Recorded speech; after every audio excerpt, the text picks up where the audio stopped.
Hello friends, जैसा कि आपने अभी थंबनेल पर देखा, यहाँ पर एक वन स्टॉप सॉल्यूशन है और ये है वन स्टेप डेली। अगर आप इसी स्टेप को फॉलो करते हैं, डेली 15 मिनट आपको ये काम करना है, तो आप आराम से आरएस प्रीलिम्स क्वालिफाई कर सकते हैं।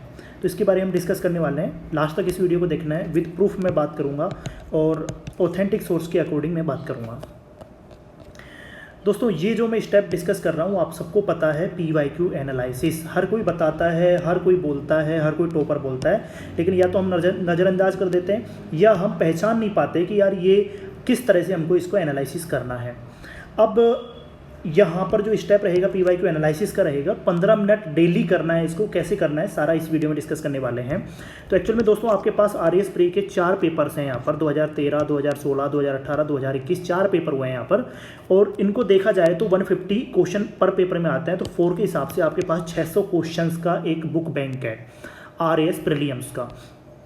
अब आपको पता होगा कि सिलेबस तो पिछले 4 सालों में 4 बार जो पेपर हुए हैं वो लगभग सेम ही है सिलेबस। हाँ, पैटर्न लगातार बदलता गया है, पैटर्न थोड़ा टफ होता जा रहा है धीरे धीरे धीरे। तो इस पैटर्न को भी आपको ज़रूर ध्यान में रखना है, ठीक है। 2013 का जो पैटर्न था और 2021 का पैटर्न है, तो इसमें आराम से आप देख सकते हो कि 2013 में अगर किसी ने 100 मार्क्स गेन किए हैं तो 2021 में लगभग वो 75 के आसपास ही गेन कर पा रहा है। मतलब इतना टफ इस पेपर को बना दिया गया है। तो धीरे धीरे पैटर्न चेंज हो रहा है, इसको तो आपको ध्यान में रखना ही है। अब PYQ से क्या क्या पता लगता है? तो पैटर्न पता लगता है, एक पता लगता है कि कौन से टॉपिक्स आपके पूछे जा रहे हैं, एक पता लगता है कि यार कौन से क्वेश्चंस रिपीट हो रहे हैं। तो यहाँ पर हम सारी चीज़ों पे टू द पॉइंट बात करेंगे और बात करेंगे कि यार कैसे विद प्रूफ यहाँ पर सारी चीज़ें मैं डिस्कस करने वाला हूँ। तो सबसे पहली बात तो अगर अपन बात करें, जो मैंने एनालिसिस किया, तो 80% जो टॉपिक्स हैं ना, वो बिल्कुल रिपीट होते हैं PYQ से। जो PYQ जो है प्रीवियस ईयर्स के क्वेश्चन जो हैं लास्ट ईयर के, अगर उनके टॉपिक्स को अगर एनालिसिस अच्छे से कर लिया जाए तो वहाँ पर 80% क्वेश्चन आप प्रेडिक्ट कर सकते हो। तो 150 का 80% क्या होता है, कितना होता है? 120 क्वेश्चन आप डायरेक्ट पता कर सकते हो, 120 टॉपिक डायरेक्ट पता कर सकते हो जो पूछे जाएंगे एग्जाम में। सेम 3 से 4 क्वेश्चंस हर एक सब्जेक्ट के यहाँ पर रिपीट किए जाते हैं लास्ट ईयर के।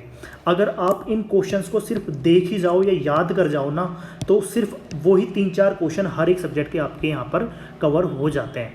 तो एक हिसाब से देखा जाए 3-4 क्वेश्चन अगर पर सब्जेक्ट के हो रहे हैं और यहाँ पर अगर 7 से 8 सब्जेक्ट अपने पास हैं, तो मतलब ये लगा लो कि 20 क्वेश्चन का आपको एडवांटेज मिलता है, 20 क्वेश्चन का। और अब 20 को अगर 1.33 से अपन मल्टीप्लाई करें तो करीब 26-27 नंबर का यहाँ पर आपको पॉजिटिव इम्पैक्ट यहाँ पर देखने का मिलता है। तो अगर आप PYQ को अगर आप छोड़ के जा रहे हैं तो बहुत गलती आप कर रहे हैं, क्योंकि ना तो आपको टॉपिक्स पता कर पाएंगे, ना आपको जो पिछले साल के जो क्वेश्चंस यहाँ पर रिपीट होते हैं उनको आप टच नहीं कर पाएंगे, आपको पूरा पढ़ना पड़ेगा। तो जो आपको 600 क्वेश्चन डायरेक्ट हैं, अगर आप 15 मिनट डेली दे देते हैं तो इसका 20 से 25 नंबर का 30 नंबर का आपको गेन यहाँ पर देखने को मिलेगा। प्लस आपकी जो तैयारी है ना, उसको एक डायरेक्शन मिलेगी कि इस डायरेक्शन में हमको तैयारी करनी है। तो अब ये 1 महीने का जो समय है बहुत इंपॉर्टेंट है। यहाँ पर स्मार्ट वर्क करना है, यहाँ पर आपको टू द पॉइंट चीज़ें देखनी है। तो क्या करना है, हर साल के जो टॉपिक्स रिपीट हो रहे हैं उनके PYQ को हमको सोल्व करना है। कैसे करना है? देखो, 4 साल के क्वेश्चन हैं, 600 क्वेश्चन हैं, आपके पास दिन बचे हुए हैं 30 से 35 दिन। अगर पर डे का टारगेट हम लगाएं तो 20 क्वेश्चन अगर आप कर पाएंगे तो 30 दिन में आप 600 क्वेश्चन कर लेंगे। तो यहाँ पर आपको क्या करना है, क्वेश्चंस को देखना है, क्वेश्चंस के आंसर को याद रखना है। ये सबसे पहले ज़रूरी है। सबसे पहले क्वेश्चन आंसर को आपको याद रखना है। देन उसके जो ऑप्शन हैं, ऑप्शंस को जरूर देखना है कि यार ऑप्शन से कोई क्वेश्चन बन सकता है क्या। ऑप्शंस के अकॉर्डिंग क्वेश्चन को देखने का प्रयास करें। तो सबसे पहले जो क्वेश्चन आंसर आया हुआ है उसको याद करें। देन अगर कोई ऑप्शन से कोई क्वेश्चन बन सकता है उसको देखें, साथ में उस क्वेश्चन कौन से टॉपिक से पूछा गया है उस टॉपिक का रिवीजन आपको करना है, और डायरेक्शन आपकी वही रहनी चाहिए जो उस क्वेश्चन में पूछी गई है। पर डे आपको 20 क्वेश्चन करने हैं। यहाँ से आपको क्या पता लगेगा, कौन से टॉपिक आपके रिपीट हो रहे हैं प्लस कौन से क्वेश्चन आपके रिपीट हो रहे हैं। अब यहाँ पर अगर आप देखोगे तो 3 से 4 क्वेश्चन या 2-3 क्वेश्चन हर एक सब्जेक्ट के रिपीट होते हैं। अगर 15 क्वेश्चन भी मिनिमम रिपीट होते हैं आपके एग्जाम में तो आपको 20 नंबर का फ़ायदा यहाँ पर मिलने वाला है। हर बार क्या होता है दोस्तों, यहाँ पर जो कट ऑफ जैसे 85-86 गई थी लास्ट टाइम, तो 85-86 जो 80 से लेकर, या मैं ये कहूँ कि अगर कट ऑफ 85 जा रही है, 85 जा रही है, तो यहाँ पर 70 से लेकर 85 तक करीब 70% स्टूडेंट रहते हैं जो फेल कर जाते हैं प्रीलिम्स। और अगर इस 20 नंबर को यहाँ पर ऐड कर दिया जाए तो उसके नंबर आ जाते हैं 90 नंबर। तो जो ये प्रीवियस ईयर्स क्वेश्चन करके जा रहा है सिर्फ 15 मिनट, उसको प्रीलिम्स रोक करने से कोई रोक नहीं सकता। आपको सिर्फ ये डेली एक बार करना है, 15 मिनट करना है। 15 मिनट में सिर्फ 20 क्वेश्चन हर दिन करना है, नेक्स्ट डे फिर 20 क्वेश्चन करना है, उनके नोट्स बनाने हैं, प्लस टॉपिक्स को रिवाइज करना है, और उन क्वेश्चंस को कैसे ऑप्शन से क्वेश्चन बन सकते हैं वो देखना है आपको। अब हम एनालिसिस करते हैं। देखो ये कैसे इंपॉर्टेंट है, विद प्रूफ में बात करूं। जैसे 2013 में पूछा गया एफएम प्रसारण सेवा में प्रयुक्त होने वाले आवर्ती बैंड का परास क्या होता है, तो आपको सबको पता है 88 से 108 होता है। अब जो आवृत्ति से रिलेटेड जो भी साइंस में दिया हुआ है, चाहे वो कोई फ्रिक्वेंसी है, चाहे वो कोई तरंग है, चाहे वो कोई उसका प्रोपेगेशन किसी आवृत्ति का कैसे हो रहा है, मोबाइल में, सैटेलाइट में, जो भी आवृत्ति से जो दिया है, जैसे एएम किस पे वर्क करता है, एफएम किस पे वर्क करता है, शॉर्ट वेव किस पे वर्क करता है, हमारे जो सैटेलाइट हैं वो किस पे वर्क करते हैं, माइक्रोवेव फ्रिक्वेंसी कौन सी होती है, तो सारी फ्रिक्वेंसी से रिलेटेड आपको यहाँ पे पढ़ना चाहिए। अब आप देखोगे 2018 में, देखो 2018 में पूछा गया है टीवी रिमोट कंट्रोल में उपयुक्त होने वाली तरंग कौन सी है।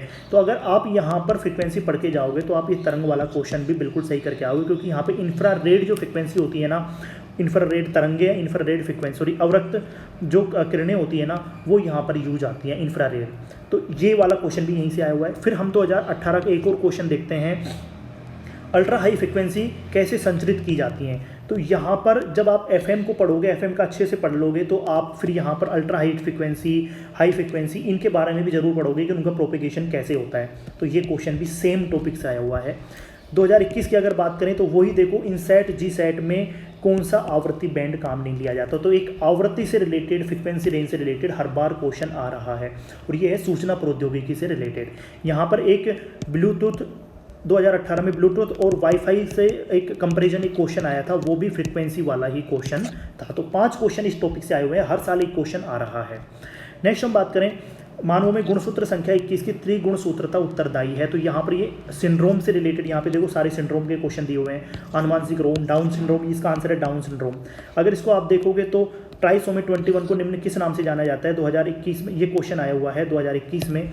और यहाँ पर देखो इसका भी आंसर क्या है, डाउन सिंड्रोम है। मतलब इन्होंने जस्ट टॉपिक वही लिया है डाउन सिंड्रोम और उसका क्वेश्चन चेंज कर दिया है बस। तो अगर आप डाउन सिंड्रोम को पढ़ के जाते तो ये क्वेश्चन जरूर आपका हो जाता। नेक्स्ट हम बात कर लेते हैं, जैसे अम्ल वर्षा का एक क्वेश्चन आया है कि कौन से प्रदूषक जो हैं वो यहाँ पर वर्षा को और जल को प्रदूषित करते हैं। तो इसका आंसर क्या है, सल्फर डाइऑक्साइड और नाइट्रोजन ऑक्साइड। 2016 में क्वेश्चन आया, सेम क्वेश्चन ये रिपीट हुआ है 2018 में। अम्ल वर्षा के लिए कौन से प्रदूषण उत्तरदायी हैं, नाइट्रस ऑक्साइड, सल्फर डाइऑक्साइड। तो एक क्वेश्चन आपका यहाँ पे ऑलरेडी सही हो रहा है। सेम हम बात करते हैं 2013 में, ऐसा उपकरण जो रासायनिक ऊर्जा को विद्युत ऊर्जा में परिवर्तित कर दे। तो ये आपको पता है बैटरी है। तो अब यहाँ पे देखो 7 से 8 ऐसे उपकरण हैं जो एक ऊर्जा को दूसरी ऊर्जा में बदल रहे हैं। सिर्फ हर एक बुक में, ल्यूसेंट में भी देखोगे तो मिल जाएगा, कोई भी पढ़ाएगा तो उसको पढ़ाएगा। तो आप डायरेक्ट इसको अगर याद कर जाते तो आपको पता लग जाता। नेक्स्ट क्वेश्चन 2016 में सेम टॉपिक से आया है, फोटोवोल्टिक सेल किससे संबंधित है। तो फोटोवोल्टिक सेल क्या करता है, सौर ऊर्जा को विद्युत ऊर्जा में कन्वर्ट करता है। ये क्वेश्चन कन्वर्जन से रिलेटेड है, कौन सा उपकरण काम आ रहा है, ठीक है। तो ये क्वेश्चन भी सेम टॉपिक से आया हुआ है। सेम हम बात करते हैं मानव पोषण से रिलेटेड, टमाटर किसका बाहुल्य स्रोत है, कौन सा एसिड होता है वहाँ पर। तो अब ऐसे मानव पोषण जो मानव भी जो यूज लेता है जिन चीज़ों को, सेम यही टॉपिक आया कि अलसी में कौन सा स्रोत है। अलसी में ओमेगा 3 जो है किस में पाया जाता है, अलसी में पाया जाता है। तो सेम टाइप का क्वेश्चन यहाँ पर बनाया हुआ है इन्होंने। तो इस तरह के आपको टमाटर में कौन सा है, नींबू संतरा में कौन सा है, अपने एंजाइम कौन से पाए जाते हैं, लार में, पेट में, अमाशय में। तो इस तरह की चीज़ें जो हैं ये बार बार रिपीट हो रही हैं। नेक्स्ट हम बात करें, देखो यहाँ पर ग्लोबल वार्मिंग का क्वेश्चन आया हुआ है कि जो भी डिफरेंट जो गैसेज हैं या जो भी यहाँ पर ग्लोबल वार्मिंग में योगदान है, तो ग्लोबल वार्मिंग में ये ग्रीन हाउस गैसेज मानी जाती हैं, ठीक है। तो जब भी ग्रीन हाउस गैसेज के बारे में पढ़ोगे तो आप शुरुआत यहीं से होती है, कार्बन फुटप्रिंट से शुरुआत होती है यहाँ पर। तो इस टॉपिक से सेम टॉपिक रिपीट हुआ है यहाँ पर। नेक्स्ट हम बात कर लेते हैं, देखो 2013 में सामान्य थोक मूल्य सूचकांक का आधार वर्ष बेस ईयर पूछा था, वो सेम 2016 में रिपीट हुआ वही क्वेश्चन। सेम अगर हम बात करें 2013 में एक क्वेश्चन आया था इंदिरा गांधी नहर परियोजना की, लिफ्ट नहर का जो मैपिंग से रिलेटेड क्वेश्चन था। वहाँ पर एक नहर इंदिरा गांधी नहर बना दी थी और यहाँ पर इसकी लिफ्ट नहर निकाली गई थी। ठीक है, फिर ये पूछा गया था कि इसमें से इनको 1, 2, 3, 4 में इनको इसमें क्रम में जमाइए। ठीक है, तो यहाँ पर देखो चौधरी कुंभराम नहर जो थी ये वाली नहर थी। ठीक है, तो ये क्वेश्चन 2013 का यहीं से उठाकर फिर 2016 में पूछ लिया कि IGNP की जो नहर थी चौधरी कुंभराम नहर, ये वाला क्वेश्चन हनुमानगढ़ झुंझुनू। आप मैप से ही आइडिया लगा सकते हो कि ये कौन सी जगह है, हनुमानगढ़ झुंझुनू है। तो अगर ये चारों नहर ऑप्शंस को आप पढ़ के चले जाते कि ये कौन कौन से डिस्ट्रिक्ट्स में होके निकल रही हैं, तो 2016 क्वेश्चन आपका आराम से हो रहा होता।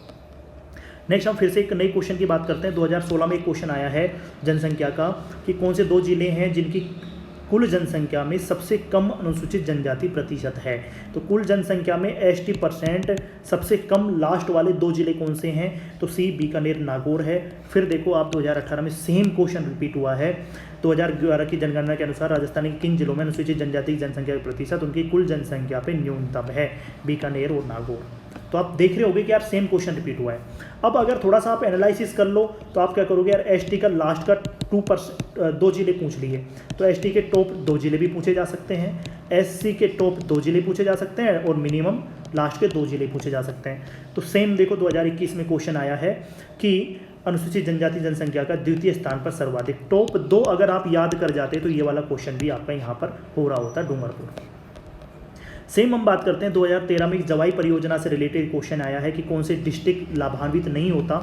वही एक जवाई परियोजना यहाँ पर एक इन्होंने सुमेलित करके क्वेश्चन बनाया हुआ है और उसको थोड़ा सा बड़ा बना दिया और वो क्वेश्चन यहाँ पर सेम जवाई परियोजना का इन्होंने यहाँ पर ऑप्शन से एक ऑप्शन यहाँ पर डिफरेंट बना दिए हैं।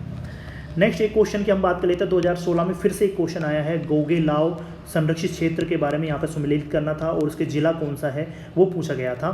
सेम 2021 में देखो इसी क्वेश्चन को लेके यहाँ पर क्वेश्चन बनाया गया।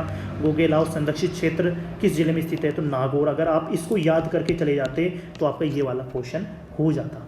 तो मेरा कहने का मतलब दोस्तों ये है कि लास्ट के जो 4 साल के क्वेश्चंस को आपको इग्नोर करके नहीं जाना है। डेली 20 क्वेश्चन अब आपको करने हैं ताकि 30 दिनों के अंदर अंदर आपके टोटल 600 क्वेश्चन यहाँ पर हो जाएं। और जिनमें क्वेश्चन जो टॉपिक रिपीट हो रहे हैं ना बार बार उनको तो आपको छोड़ के नहीं जाना है। और इससे फ़ायदा ये होगा कि करीब 20 से 25 क्वेश्चन आपके मैक्सिमम यहाँ पर रिपीट हो सकते हैं, आ सकते हैं, क्योंकि यहाँ पे मैंने सिर्फ 2 सब्जेक्ट लिए हैं। अगर आप इस पूरे पेपर्स को एनालिसिस करो तो मैं आपको दावे के साथ कह सकता हूँ कि 50% से ज़्यादा क्वेश्चन जो है ना पिछले वाले जो सब्जेक्ट्स हैं, पिछले वाले जो टॉपिक्स हैं, पिछले वाले जो क्वेश्चंस हैं, उनके जो ऑप्शंस हैं वहाँ से पूछे जा रहे हैं। और इसका देखो स्वाभाविक उत्तर भी ये है कि कोई भी एग्जामिनर देखो इतना टाइम नहीं है कि वो क्वेश्चन बनाए। वो लास्ट का पेपर उठाता है, उससे पैटर्न देखता है, उससे टॉपिक देखता है, उससे क्वेश्चन बना देता है। ठीक है, तो इस वीडियो के अकॉर्डिंग आपको पता लग गया कि यार प्रीवियस ईयर्स के क्वेश्चन कितने इंपॉर्टेंट हैं, तो उनको ज़रूर एनालिसिस करें। रोज़ाना 20 मिनट 15 मिनट आपको ये काम करना है। और अगर आपके पास क्वेश्चन नहीं है तो हर दिन मैं 20-20 क्वेश्चन का एक PDF अपने टेलीग्राम चैनल RS गुरुजी पर साझा कर दूंगा। वहाँ पर जाकर उसको डाउनलोड कर लें और रोज़ाना 20-20 क्वेश्चन आपको करने हैं डेली। ठीक है, तो टेलीग्राम चैनल जरूर ज्वाइन कर लें, उस पर जाकर आपको PDF रोज़ाना मिल जाएगी। तब तक के लिए थैंक यू वेरी मच। अपनी तैयारी जारी रखें। बाय।